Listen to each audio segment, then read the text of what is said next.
공산주의 혁명가였던 칼 마르크스라는 사람 잘 아시죠? 이 칼 마르크스가 이렇게 이야기합니다. 책상에 앉아서 생각만 하고 계속 머리만 굴리고 이런 철학들을 굉장히 싫어했습니다. 그래서 이런 말을 했거든요. 게으른 철학자들은 단지 세상을 서로 다른 방법으로 해석하기만 합니다. 그러나 진짜 중요한 문제는 세상을 변화시키는 것입니다. 라고 이야기를 했어요. 제가 칼 마르크스를 추종하는 공산주의자는 아닌데 이 말에는 제가 좀 어느 정도 동의를 할 수가 있습니다. 이 마르크스가 이 세계를 볼 때에 해석의 차원에서 본 것이 아니고 이 마르크스는 변화의 차원에서 본 것입니다. 물론 우리가 잘 알고 있는 것처럼 공산주의와 기독교의 세계관이 절대로 같이 갈 수 없다라는 이 물과 기름과 같은 전혀 상반되는 성격이라는 걸 우리 잘 알고 있습니다. 하지만 세상을 바라볼 때에 단지 지성적으로 해석하는 그 차원만이 아니고 이 세상 속에서 우리가 변화되어야 하고 변화시켜야 한다라는 이 변화의 차원으로 파악한다는 점에서는 일치한다고 볼 수가 있습니다. 우리도 그렇게 생각을 해야 되거든요. 신앙생활할 때 마찬가지예요. 단지 우리가 신앙생활하면서 말씀을 보고 설교를 듣고 성경 공부를 하면서 어떤 성경적인 지식, 지성적인 어떤 양이, 물리적인 양이 늘어나는 것, 또는 종교의 어떤 이 행위, 새벽기도에 나오고 예배 참석하고 큐티를 하고 기도를 하고 이런 행위적인 종교의 행위가 습관이 되어서 교회 다니는 사람으로 세상을 내가 어떻게 보아야 할 것인가, 이것은 굉장히 중요한 이야기이긴 합니다. 우리가 어떤 관점으로 세상을 바라보고 어떤 성경적인 세계관을 가지고 세상을 해석하는가, 이것은 굉장히 중요하지만 그것만 있으면 안 된다라는 거예요. 정말 참된 신앙생활이 뭡니까? 내가 말씀을 읽고 들음으로 인해서 깨달은 것이 있다면 그것을 내 삶에 실제적으로 적용해서 우리의 삶이 바뀌는 것까지 나아가야 한다는 거예요. 그런데 많은 경우에, 특별히 청년의 때에 이 지성적인 욕구가 활발할 그때에, 지성적인 활동을 굉장히 많이 할 그때에는 이 성경 공부가 너무 좋고 재미있고 여러 가지 개설된 교육과 훈련에 동참해서 내가 너무 많이 알게 되는 것이 너무 좋은 거예요. 그런데 지성적인 변화는 있을지언정 실제적인 감정과 의지의 변화가 없다면 이것은 잘못된 것이 아닌가, 우린 그렇게밖에 생각할 수가 없습니다. 그래서 우리가 참된 신앙생활을 했을 때는, 말고 다시 한번 반복하지만, 말씀을 내가 읽고 들음으로 인해서 내가 깨달은 것이 있다면, 하나님의 뜻이 무엇인지를 깨달은 것이 있다면 실제적인 내 삶 속에 적용해서 감정과 의지까지 변화되고 행함으로 이어지는 것, 이것이 바로 참된 신앙생활이라는 거예요. 세상과 적당하게 타협하면서 즐겁고 죄를 죄로 여기지 않고 그냥 그렇게 살아가던 그 사람이 이제는 하나님의 말씀을 통해서 이것이 죄구나 라는 것이 인식이 되었다면 이제는 방향을 돌이켜서 세상을 등지고 이제는 십자가 바라보며 하나님께로 나아가는 그 모습이 필요한 거죠. 이게 바로 참된 신앙생활이고 이게 성경이 말하는 회심이라는 겁니다. 야고보 사도가 그토록 강조했던 행함이 있는 믿음, 너희가 믿음이 있노라 하고 행함이 없으면 그 믿음은 죽은 믿음이다 라고 그렇게 강조했던 것 아니겠습니까? 이 행함이 있는 살아있는 믿음이란 뭡니까? 말씀을 통해서 세상을 바라보는 관점의 변화만이 아니라 전 인격의 변화, 그래서 새로운 삶을 살아가는 것을 의미한다는 거예요. 그런데 교회에서, 여러분 잘 보십시오. 교회에서 가장 적게 변하는 사람이 누구인 것 같습니까? 제일 안 변하는 사람이 누구인 것 같아요? 소위 비유적인 표현이지만 묵은지 그리스도인입니다. 묵은지 그리스도인. 이게 무슨 말인가 하면, 오랫동안 교회 울타리 안에 있었어요. 모태신앙으로 어릴 때부터 주일학교 때부터 계속 교회 울타리에서 벗어나 본 적이 없는 사람들. 핸드폰에 전화번호부에 쭉 살펴보면 내 친구들의 대부분은 교회 친구들이고, 이런 사람들이 있을 수 있거든요. 그 자체가 잘못된 것이 아니에요. 그런데 제가 왜 굳이 묵은지라는 비유를 썼을까요? 묵은지가 어떤 존재입니까? 있는 둥 없는 둥 존재감이 없어요. 그냥 깊숙하게 어딘가에 있긴 있는데 저 깊숙하게 짱 박혀 있어서 여기 이게 있었네? 이렇게 알지도 못하는 그런 존재 아니겠습니까? 그런데 묵은지가 꼭 나쁜 것만은 아니에요. 왜냐하면 이 묵은지는 그 묵은지만이 갖고 있는 독특한 맛이 있고 독특한 필요가 있기 때문에 절대로 무시할 수가 없다는 거예요. 여러분은 어떻습니까? 우리가 읽었던 이 로마서 2장의 말씀은 1장에 보면 복음의 능력이 나타나고 그게 왜 필요한지 복음 앞에 드러나는 죄인들의 모습이 낱낱이 기록되어 있습니다. 특별히 1장 후반부에 보면 이방인들이 어떤 죄를 짓는지에 대해서 명확하게 고발하고 있는 거예요. 하나님을 떠나서 하나님과 무관하게 살아가는 사람들이 어떤 죄를 짓게 되는지에 대해서 자세히 고발하고 있다면, 오늘 읽은 2장의 말씀을 보면 하나님이 택한 이스라엘 백성들의 범죄를 고발하고 있는 내용입니다. 다시 말하면 성경이 이 믿는다고 자처하는 사람들, 소위 신자들이 빠질 수 있는 이 지독한 함정이 있다라고 말씀하고 있는 거예요. 그것이 무엇이냐? 교회 오랫동안 다녀서 정말 묵은지 그리스도인이 가질 수 있는 가장 대표적이고 가장 심각한 의식이 뭐냐면 그것이 의인의식입니다. 의인의식. 이게 무슨 말인가 하면 내가 의인이기 때문에 말씀을 들을 때에, 하나님의 말씀을 들을 때 이것을 나에게 적용하지는 않는다는 거예요. 이게 심각한 일이거든요. 자기가 선하다고 생각하는 사람들은 성경에서 아무리 설교자 앞에 나와서 죄를 이야기해도 별로 놀라지 않습니다. 별로 감동도 없고 찔림도 없고 그냥 무관하게 무덤하게 그냥 듣는 거예요. 왜냐하면 나하고 상관없다고 느끼기 때문입니다. 우리 모두가 죄인이고 그 죄의 삭은 사망이기 때문에 우리는 영원한 지옥에 들어가야 마땅한 존재다라는 이 심각한 소리를 들어도 전혀 찔림이 없는 거예요. 심판과 지옥에 대해서 아무리 생생하게 묘사를 해도 의인의식에 사로잡힌 사람들은 전혀 불안감이 없습니다. 불안감이라고는 전혀 찾아볼 수가 없습니다. 왜요? 그런 사람들은요, 그런 말씀을 들을 때에 이것은 죄인들을 향하는 말씀이지 나를 향한 말씀이 아니라고 생각하기 때문입니다. 죄 이야기를 들으면 전부 다른 사람, 남의 이야기로 들리기 때문에 평생을 지나면서도 하나님 앞에서 말씀 앞에 무릎을 꿇지 못하는 거예요. 심각하죠. 그런 사람들의 신앙생활 속에는요, 회개가 없습니다. 그래서 신앙 자체가 덤덤한 신앙생활, 사죄의 은총이 임하지 않는 신앙생활이 되는 거예요. 그러니까 감격이 없어요. 죄가 많은 인생보다 더욱 비참하고 심각한 인생은 회개가 없는 인생이에요. 죄가 많은 인생도 비참하지만 그것보다 더 비참한 것이 있다면 회개가 없는 인생이에요. 설교를 듣고 나서 혹시나 이 설교는 그 친구가 들었어야 하는데 라는 생각을 해본 경험이 있으시죠? 분명히 있을 수 있어요. 이 자체가 틀린 것은 아니니까. 이 친구가 좀 같이 들었으면 참 좋았을 텐데 라고 생각할 수 있습니다. 참 부끄럽지만요, 설교를 하고 있는 저에게도 그런 경험이 있었어요. 아니 제가 이 설교는 누가 들었어야 되는데 뭐 이런 생각, 그 정도는 괜찮아요. 제가 어느 정도 부끄러운 고백이지만 작정하고, 제가 이제 사역을 10년 이상 하다 보니까 작정하고 내가 오늘은 그 친구를 꼭 집어서 내가 표적 설교를 해야 되겠다. 그래서 내가 그냥 이렇게 이야기하면 잘 안 들으니까 당신이나 똑바로 사시오 이렇게 할 수 있으니까 내가 오늘 작정하고 하나님의 말씀, 설교라는 그 거룩한 권위를 내세워서 작정하고 준비해서 올라갔죠. 그래서 이 친구 내 말을 안 들을 거지만 적어도 하나님의 말씀을 들을 거니까 작정하고 올라갔습니다. 그 친구가 왔을까요? 안 왔을까요? 안 왔습니다. 왔어야 되는데 안 왔어요. 여러분, 그때 제가 느꼈던 감정이 무엇일 것 같습니까? 하나님께서 제게 큰 교훈을 주신 거죠. 하나님의 말씀이라는 이 권위를 그런 곳에 쓰면 안 된다는 거예요. 결국은 그 설교에서 가장 많이 깨진 사람이 누구겠습니까? 그 설교 저는 저였다는 거죠.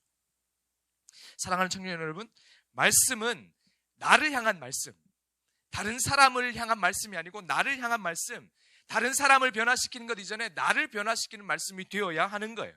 여러분, 뭐가 은혜입니까? 은혜가 뭐예요? 하나님의 말씀을 들을 때에 내게 회개할 마음이 생기는 것이 은혜라는 거예요.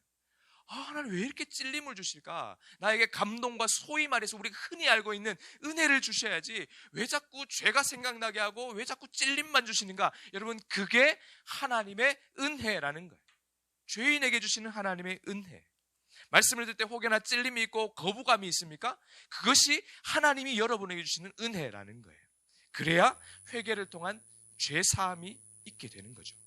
그런데 이렇게 의인의식에 사로잡힌 사람의 특징이 무엇인가 하면 남을 판단하는 거예요. 오늘 본문의 1절에 나오는 것처럼 그러므로 남을 판단하는 사람아 누구를 막론하고 네가 핑계하지 못할 것은 남을 판단하는 것으로 내가 너를 정죄함이니 판단하는 내가 같은 일을 행함이니라. 이런 사람들은요, 자기 자신의 허물에 대해서는 굉장히 관대해요.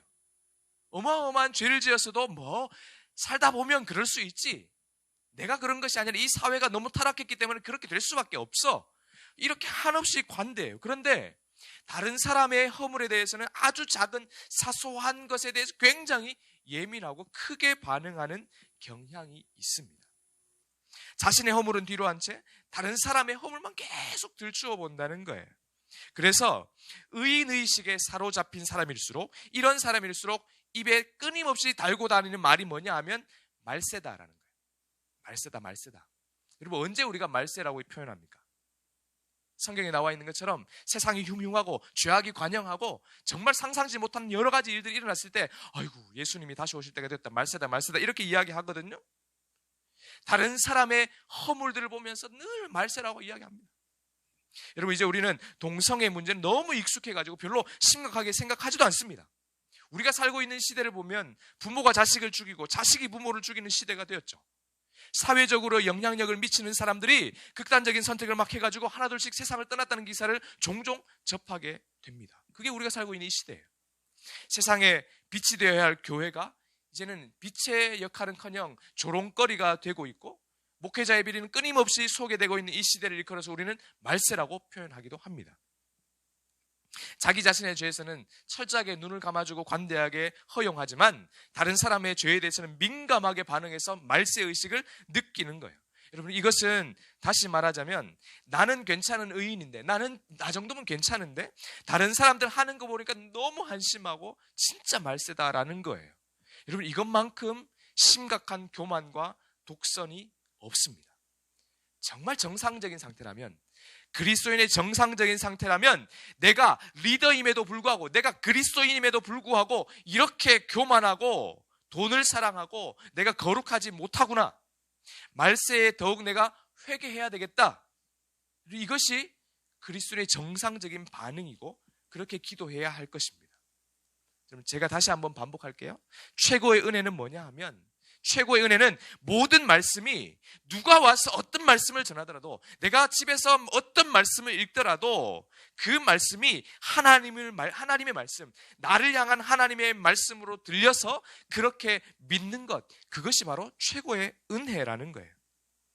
리더일수록, 저는 그리스도인이라면 누구나 다 리더라고 생각을 하거든요. 제가 여기서 리더라고 하니까 여러분의 가장, 을장, 교육자들만 생각하지 마시고, 저는 기본적으로 그리스도인이라면 이 사회의 리더라고 생각하니까. 여러분, 리더라면 버려야 할 의식이 있는데, 그 버려야 할 의식이 뭐냐면 지도자 의식이에요. 내가 무슨 자격이 있어서 지도자가 된 것이 아니에요. 자신이 지도자로 불리는 것 그 자체를 부끄러워할 수 있어야 합니다. 부족함을 느껴야 하는 거예요. 자신이 종이라는 의식을 끊임없이 갖고 있어야 합니다. 마태복음 20장에 보면 너희 중에 누구든지 크고자 하는 자는 너희를 섬기는 자가 되고 너희 중에 으뜸이 되고자 하는 자는 너희 종이 되어야 하리라. 이게 예수님의 말씀이에요. 결국 지도자는 제일 많이 회개하고 섬기는 자가 진정한 지도자라는 거예요. 가장 낮은 곳에 서서 가장 많이 낮추는 자가 진정한 지도자이고, 어려움을 당한 사람의 피난처가 되어주는 자가 바로 지도자라는 거예요. 어려운 사람에게 이거 이렇게 하십시오, 이거 이렇게 하십시오, 말해주는 사람이 지도자가 아니고 그 사람에게 조용히 가서 어깨를 내어주는 것, 조용히 손을 잡아주는 것, 이게 바로 참된 지도자라는 거예요. 콜롬비아 신학교의 스티븐 옥포드 교수가 리더십에 대해서 매우 인상적인 말을 했습니다. 어떻게 이야기했는 거면 이런 이야기를 합니다. 그리스도인의 리더십이란 꿇은 무릎, 젖은 눈, 깨어진 심장에 있다 라고 이야기를 했어요. 여러분, 뛰어난 리더십을 지닌 지도자가 되고 싶습니까? 어차피 이 땅에 살아가는 단 한 번밖에 없는 인생, 내가 하나님과 사람들 앞에서 영향을 미칠 수 있는 리더가 되고 싶습니까? 하나님 앞에서 많이 무릎을 꿇으십시오. 잃어버린 양떼를 향해서 울어야 합니다. 가슴에서부터 터져나오는 간절한 외침을 가져야 하는 거예요. 그게 바로 권위입니다. 이스라엘의 민족의 지도자 모세가 그렇게 강한 권위를 갖게 된 이유가 뭡니까?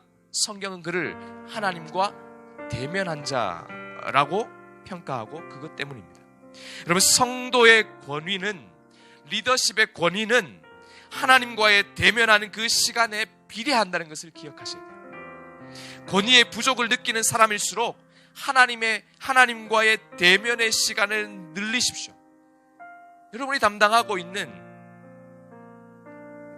가장으로서 담당하고 있는 여러분이 맡겨진 그 사랑방의 순원들을 생각해 보십시오. 내가 너무 이 사람들에게 무시당하는 것 같고 영향력을 못 미치는 것 같고 리더십이 조금 부족하다고 생각하십니까? 그렇다면 하나님과 대면하는 시간을 늘려야 합니다. 그렇게 되면 그 리더십이 바로 서게 될 것입니다. 남을 판단하고 자신은 의로운 자라는 생각에 사로잡혀서 회개하지 않는 사람들의 특징이 뭡니까? 5절 말씀에 보면 다만 네 고집과 회개하지 아니한 마음을 따라 진노의 날, 곧 하나님의 의로우신 심판이 나타나는 그날에 임할 진노를 내게 쌓는도다. 한마디로 말하면 회개하지 아니하는 사람들의 특징은 고집 그리고 회개하지 않는 마음입니다. 택한 백성과 버림받은 백성의 구분이 어디에서 나옵니까? 택한 백성은 하나님께 맞으면 회개합니다. 버림받은 백성은 하나님께 맞으면 그럴수록 더 고집 부리고 더 강팍해지는 거예요. 대표적인 예가 바로왕이거든요. 10가지 재앙이 쏟아 부어질 때에 하나님으로부터 어마어마한 심판을 받았음에도 불구하고 그는 하나님께 항복하고 회개하기는커녕 신용만 하다가 다시 더 마음이 강팍하게 되는 그런 모습을 보여주지 않습니까? 여러분 왜 교회에 다니십니까? 왜 교회에 다니셔요? 신앙생활 하기 위해 교회 다니지 않습니까? 하나님 말씀 앞에 내 자신을 비추어 보고 스스로의 죄를 돌아보면서 회개하고 돌이키는 모습이 우리에게 필요합니다. 또 말씀 앞에 무릎을 꿇어서 지금까지의 삶 속에서 알고도 또 모르고도 지었던 모든 죄를 회개하는 것, 이것이 참된 신앙생활이라는 거예요. 이왕 믿기로 결심했다면 대충 믿어서 되겠습니까? 제대로 믿어야 되지 않겠습니까? 똑같이 시간을 내어 이 자리에 앉아있지만 대충 시간만 보내고 가는 사람이 있을 수 있습니다. 반대로 하나님 말씀에 대한 사모함이 있어서 정말 최선을 다해 집중하는 사람도 있어요. 그럼 본질적인 차이가 날 수밖에 없다는 거예요. 다윗이 하나님께 인정받았던, 내 마음에 맞는 사람이라고 그렇게 인정받았던 이유가 뭡니까? 골리앗처럼 그 용맹한 그 사람을 물리쳤던 그런 것 때문 아니에요. 수많은 전쟁을 승리로 이끌었던 그 이유도 아닙니다. 다윗이 위대하고 또 하나님에게 인정받을 수 있던 근원적인 이유는 단 한마디로 이야기하면 그건 회개예요. 회개.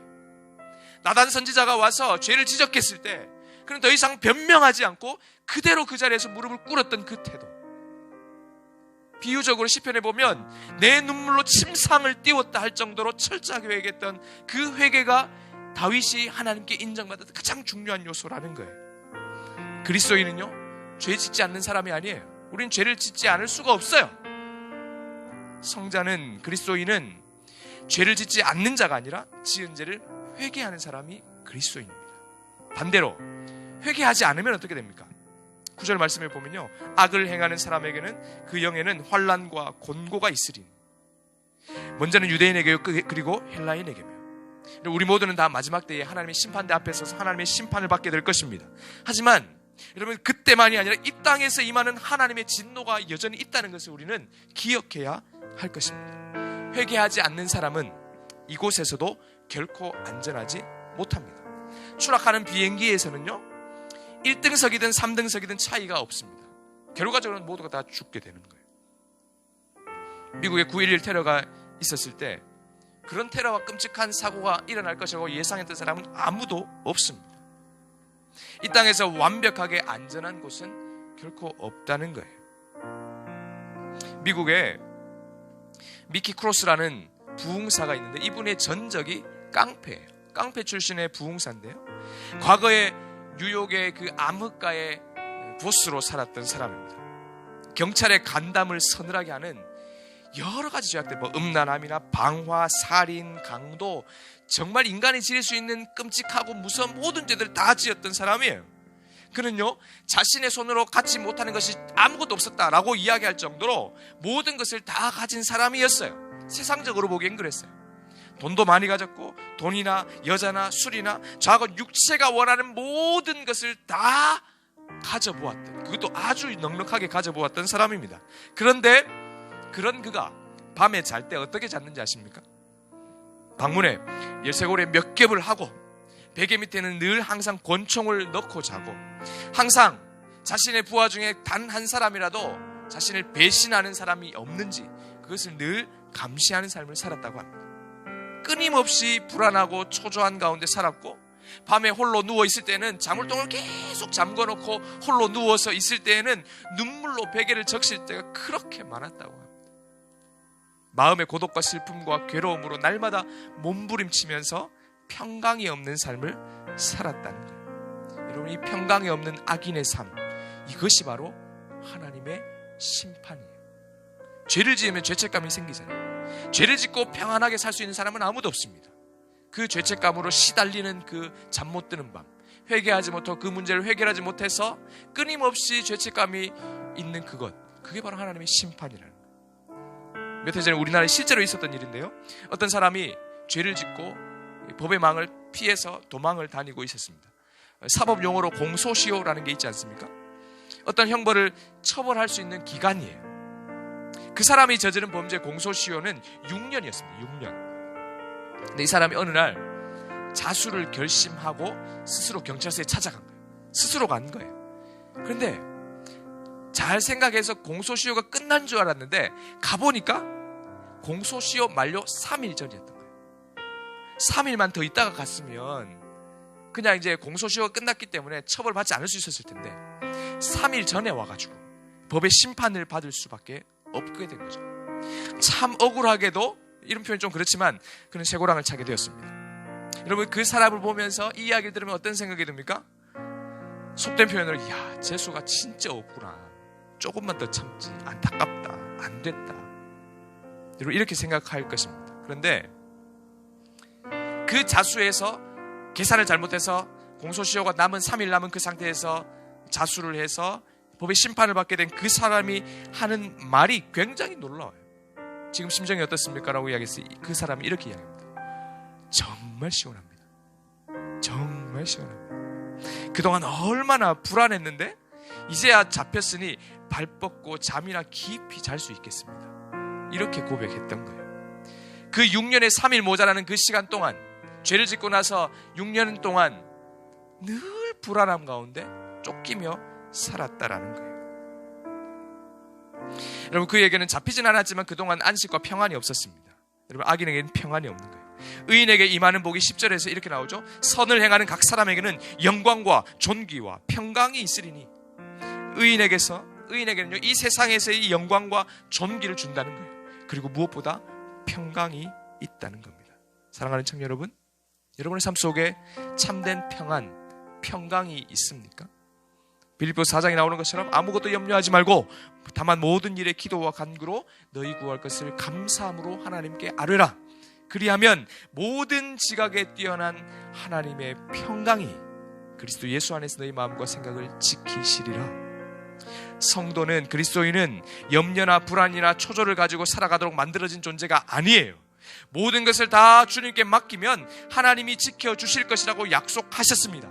하나님의 말씀을 듣고 다른 사람에게 적용하는 것이 아니고 나에게 주시는 말씀으로 받고 내 자신의 삶 속에 끊임없이 적용해서 내 삶 속에서 말씀에 비추어 보았을 때 잘못된 점이 있다면 계속해서 수정하고 회개하고 그런 삶을 살아야 우리 가운데 참된 평강이 우리 가운데 있게 되는 거예요. 회개로 시작해서 여러분의 삶 가운데 변화의 모습이 드러나서 하나님을 영화롭게 하고 그 하나님께 주시는 참된 평강을 누리며 살아가야 할 것입니다. 처음에 표현했던 묵은지를 생각해 보세요. 깊숙이 김치통 아주 밑바닥에 구석구석에 짱 박혀 있는 그 묵은지와 같은 사람들이 있다면, 오랫동안 신앙생활을 했지만 교회에서는 아무런 영향력도 없고 그냥 교회에 깊숙이 그냥 뿌리만 내리고 있는 그런 사람이 있습니까? 그렇다면 여러분, 그 묵은지 고유의 역할이 뭡니까? 묵은지가 꼭 필요할 때가 있지 않습니까? 그 묵은지 고유의 깊은 맛, 갓 갓담은 그 겉절과는 비교할 수 없는 깊은 맛을 가지고 있는 그 묵은지의 역할이 있는데, 그 고유의 깊은 맛을 내어서 하나님께 기쁨을 드리는 존재가 되어야 되지 않겠습니까? 모두가 다 이왕 신앙생활 하는 것 정말 확실하게 해서 스스로 제 잘난 맛에 사는 그 자칭 의인이 되는 것이 아니라 겸손하게 늘 하나님 앞에 무릎 꿇고 회개하고, 그러면서 자신을 돌아보면서 하나님 앞에 내 삶을 수정해서 하나님께 영광을 돌리고, 그 하나님으로부터 그 은혜와 평강이 넘치는 삶을 살아가는 귀한 청년 될 수 있기를 주님의 이름으로 축원합니다. 기도하겠습니다. 이 말씀을 듣고 같이 한번 기도하면 좋겠는데요. 여러분은 하나님의 말씀을 듣고 신앙생활 할 때에 나를 향한 하나님의 말씀으로 느낄 때가 많습니까? 너를 향한 말씀이라고 느낄 때가 많습니까? 분명한 것은 모든 말씀은 다 나를 향한 말씀입니다. 내용과 설교자와 본문과 이 모든 것에 상관없이 모든 말씀은 다 나를 향한 말씀이다 라는 생각이 맞습니다. 이 시간에 이렇게 한번 기도하면 어떨까요?